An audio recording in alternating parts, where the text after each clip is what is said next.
Bon, messieurs, bonjour.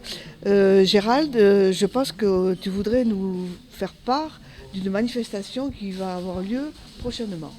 Oui, en effet. Bonjour d'abord. Oui, en effet. Donc il y a une manifestation qui est prévue.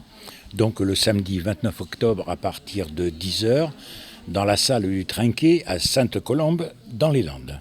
Mais quel genre de manifestation? Alors la manifestation s'appelle les rencontres littéraires.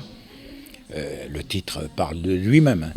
Donc nous allons nous rencontrer grâce à l'association des auteurs et des livres.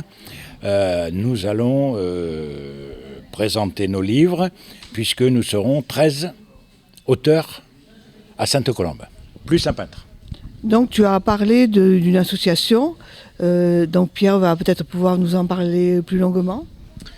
Oui, donc des auteurs et des livres, c'est un collectif d'auteurs des Landes et des Pyrénées-Atlantiques, voilà, qui regroupe 18 auteurs.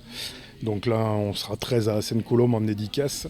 Voilà, et le but de l'asso, justement, c'est d'organiser ces rencontres littéraires par le biais des communes qui veulent bien nous recevoir. Et voilà, on amène le concept clé en main avec des animations pendant ces rencontres. Voilà, c'est le but de la manœuvre, disons. Et comment est venue cette idée? Alors l'idée est venue tout bêtement parce que on est pas mal à être en auto-édition. Donc on n'était pas forcément les bienvenus sur certains salons et à un moment donné on s'est dit puisqu'on n'est pas forcément les bienvenus, on va faire le nôtre.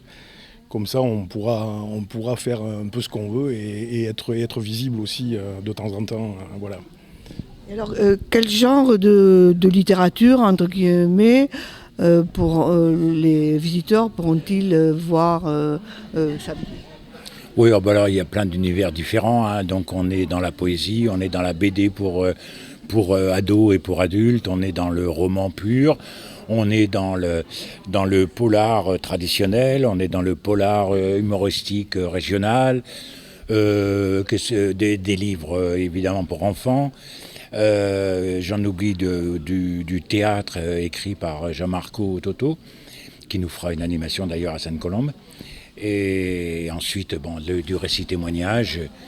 Et qu'est-ce que j'oublie tout est très très très varié, quoi. Et donc les municipalités qui reçoivent cette offre, quel est leur rôle là? La seule chose qu'on demande, nous, c'est un endroit pour se poser, quoi, soit en extérieur, soit en intérieur, et puis qu'ils nous fournissent table et chaises. Voilà, après tout le reste, c'est nous qui l'emmenons. Voilà, la seule chose, c'est ça, quoi. C'est d'avoir un lieu pour se poser et avoir des tables et des chaises.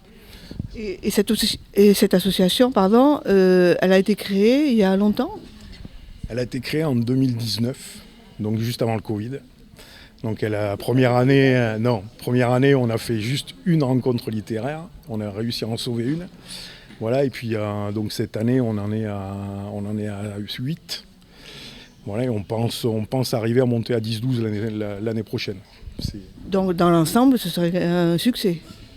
Ça prend forme, oui, ça prend forme, oui. C'est bien parti, oui. C'est bien parti pour être un succès, oui. Alors Gérald, rappelle-nous bien la date. Alors donc, nous nous rencontrerons donc le 29 octobre 2022 à Sainte-Colombe dans les Landes, le samedi de 10h à 18h. Alors, je vais parler un peu des animations. Donc, le public pourra rencontrer Jean-Marco Toto qui nous fera une lecture théâtralisée. Et l'après-midi, Antoinette Autant s'occupera des enfants pour leur apprendre à fabriquer des marque-pages à partir de 15h30.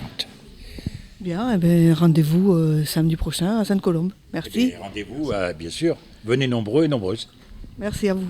Merci.